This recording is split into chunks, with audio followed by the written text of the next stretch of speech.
It was supposed to be a celebration. His birthday. I baked the cake, set the table, even wore the dress his mom once complimented. But halfway through the meal, she turned to me and said, loud enough for everyone to hear, "You've always been after his money. He could do so much better than you." My stomach dropped, but I had a plan. I stood up, raised my phone and said, "That's not even the worst thing you've said." And then I hit play. Her own words filled the room. Her reputation collapsed in real time. The first time I caught a hint of it, I brushed it off. It was a little thing. Evelyn whispering something to Daniel when she thought I was out of earshot, her eyes flicking toward me like I was a stain on the tablecloth. I remember telling myself, she's just protective. She'll warm up. But weeks passed, then months. And instead of warming up, she got colder. It started with backhanded compliments. "You clean up nice for a receptionist." Or, "Daniel's always dated such polished girls before. You're very down to earth." I smiled through them. I convinced myself it was generational, that she didn't mean harm. Then came the lies. Daniel would come home tense. "My mom said you were short with her today," he'd say, or, "She told me you were on your phone all afternoon." I'd stare at him, shocked. I'd spent that whole day folding her laundry, organizing her pill box, and running out for almond milk because she didn't like the oat milk I bought. But I never defended myself too hard. I didn't want to drive a wedge between him and his mother, until the night I found the messages. I was cleaning up the guest room where she kept her tablet, trying to make space for new linens, when the screen lit up with a notification. I shouldn't have looked, but I did. Her group chat with two of her friends labeled Real Talk. And there I was, front and center. She's not even pretty. Don't know what he sees in her. That girl is playing the long game. Get pregnant, quit working, trap him. She's just like his ex, only sneakier. My hands shook. I took screenshots, emailed them to myself, closed the app. I sat on the edge of the bed for a long time, staring at the carpet. That was the first time I cried. Not because of the words, those I could handle, but because I realized she had never once tried to get to know me. Everything I did for her, every ounce of kindness. She twisted into some greedy scheme. I wanted to tell Daniel. I wanted to show him everything. But I needed more than screenshots from a group chat she could easily deny. I wanted undeniable truth. So I waited. I watched, and Evelyn kept slipping. She started leaving her voice memos, on speaker, not realizing I was in the hallway. I heard her telling her sister, "I think she's faking how much she does. I catch her sitting around more than working." Another time I walked into the kitchen as she muttered, "Just like I told Daniel. One day he'll wake up and see her for what she is." That time I didn't cry. I smiled, because I'd started recording. Call it petty. Call it self-preservation. I called it preparation. I logged every whisper, every voicemail, every condescending rant she forgot to delete from her phone. It was all there. Weeks of venom, dressed up as motherly concern. But still, I waited. I didn't want revenge. I wanted clarity. I wanted Daniel to hear it for himself, not just from me.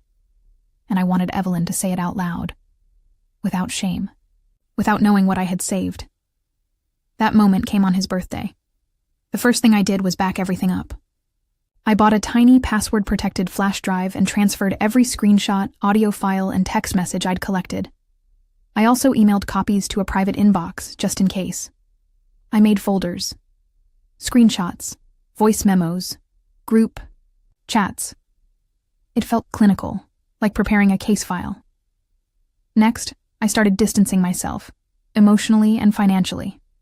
I opened a separate checking account in my name only. Just a small one, but enough to start saving quietly. Every paycheck, for my now reduced hours at the clinic, went there instead of our joint account. I stopped shopping with the joint card altogether.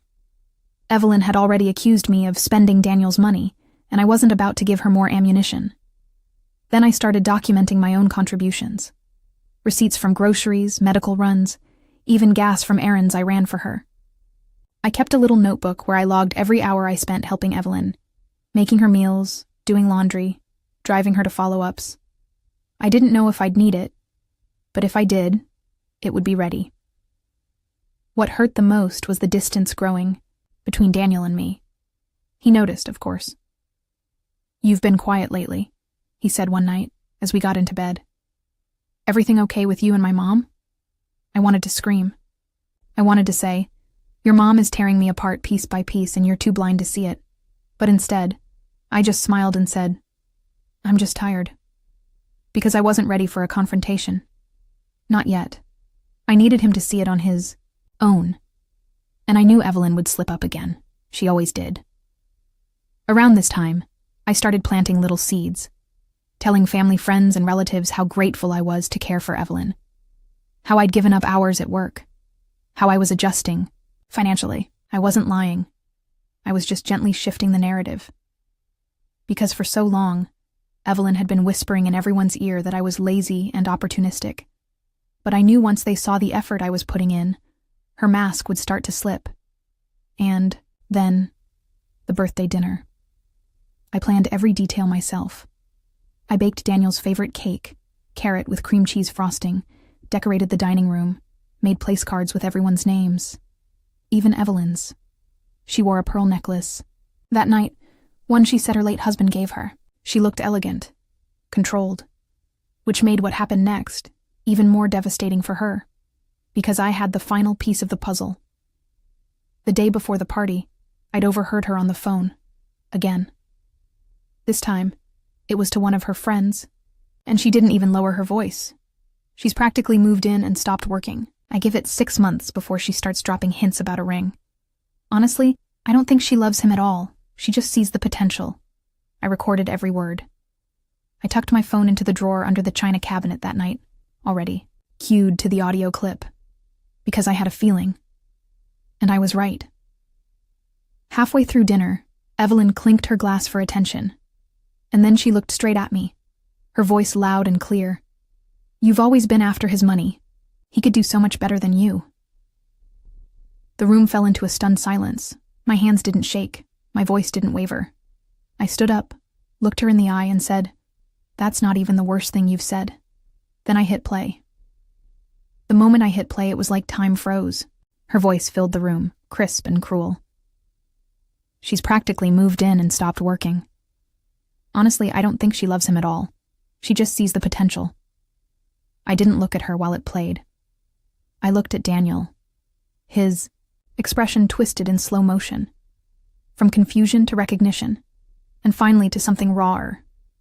Betrayal. Not toward me, toward her. But I wasn't done yet. While everyone sat frozen, Daniel, his aunt and uncle, his cousins, even the neighbor Evelyn had invited, I reached into my handbag and took out the folder I'd prepared. The one with the group chat screenshots, the receipts, the timeline. "I didn't want to do this," I said, voice steady. "But Evelyn's been lying to all of you about me for months, tearing me down behind my back while I cared for her, while I stepped away from work to help. I never wanted this to be ugly, but I also won't be humiliated for something I didn't do." I slid the folder across the table toward Daniel. "These are her messages, every word she said about me. I saved them because I knew no one would believe me otherwise." His hands shook as he opened it. Evelyn finally spoke, voice trembling. "That's private. You went through my tablet?" "You were careless," I said, locking eyes with her. "And cruel." She looked around, realizing there were no allies at the table, just stunned silence. Just people starting to remember the snide things she'd said before, the way she rolled her eyes whenever I walked into the room, the quiet digs they'd brushed off as just Evelyn being Evelyn. And that's when I took the final step. "I won't live here anymore," I said to Daniel. "Not until you figure out where your loyalty stands. I love you, but I won't stay in a home where I'm treated like a burden. I deserve better than that." Then I turned to Evelyn. "And I want every single thing I paid for back. Groceries, medication runs, gas. I have the receipts. I'll send you the invoice." That last part, maybe a little dramatic, but necessary. Because the truth was, this wasn't just about standing up to her. It was about reclaiming myself. I had spent nearly a year walking on eggshells, trying to earn respect from someone who had no intention of giving it. And for what? Not anymore. I left the dinner early, packed a small bag, and went to stay with my sister for the night. I didn't wait for Daniel to follow. I wanted him to sit in that discomfort, to process everything he'd heard and seen without my voice, guiding him through it, because this time, I was done doing the emotional labor for everyone. I didn't hear from Evelyn for 3 days after the birthday dinner. Not a call, not a text, nothing. But I wasn't surprised. She wasn't the type to apologize. She was the type to regroup, to spin a new narrative, and I knew whatever story she was preparing, it wouldn't paint me as the victim. But I was ready. Daniel, on the other hand, called the very next morning. I let it go to voicemail. I needed space. When I finally listened to his message, it was filled with apologies and stammering confusion. I didn't know, Izzy. I swear, I didn't know it was that bad. He asked if we could talk. I agreed, but on my terms. We met at a local cafe. Neutral territory. He looked rough, like he hadn't slept. His hands fidgeted around the coffee cup. But his eyes were clear. I read everything, he said quietly. Every message. Every note you logged. I'm ashamed. I didn't say anything. I let her poison things. I let her make me doubt you. And I'm so sorry. He meant it, but I wasn't here just for apologies. Then it's time for you to fix it, I said. Because she's not just hurting me, she's hurting us. And I'm not coming back until it's made right. Publicly. He blinked. Publicly? Yes, I said. In front of the same people who heard her try to humiliate me. It wasn't about revenge. It was about truth. Evelyn's lies had seeped into every corner of our life. The only way to cut through it was with light. So Daniel made the call. He invited the same family members who had been at the birthday dinner over for a clarifying talk, as he put it. I didn't want drama. I wanted resolution. The following. Sunday we all gathered again, this time in the living room. No cake, no decorations, just tension and truth. Daniel stood up first. Last week, something terrible happened, he began. My mother publicly accused Isabella of being a gold digger. She said things that were hurtful, false, and deeply unfair. But what most of you didn't know is that she's been saying things like that for months. He turned to me, nodding. I pulled out the printed screenshots again, this time with annotated dates and context. These are her words, shared behind closed doors, with people who were told I was just after Daniel's money. In reality, I cut back hours at work to care for her after surgery. I paid for groceries, ran errands, and endured insults I wouldn't wish on anyone. There were gasps. A few people leaned in to read. One of Daniel's aunts shook her head in disgust. Another murmured, I knew something felt off. Evelyn tried to speak, but Daniel held up a hand. No, Mom. You've said enough. This is Isabella's turn. That moment, him shutting down her interruption, was the turning point. I looked at Evelyn, who sat stiffly in her chair, mouth a thin line. You didn't just dislike me. You tried to destroy me. And if Daniel hadn't finally listened, I would have walked away.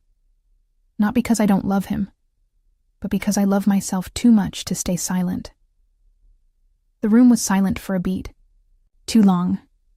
And then, slowly, heads began to nod. Evelyn didn't apologize that day.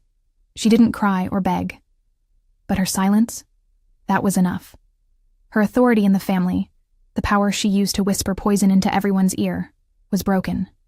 Nobody would look at her the same after that. Afterward, Daniel walked me to my car. I want to make this right, he said.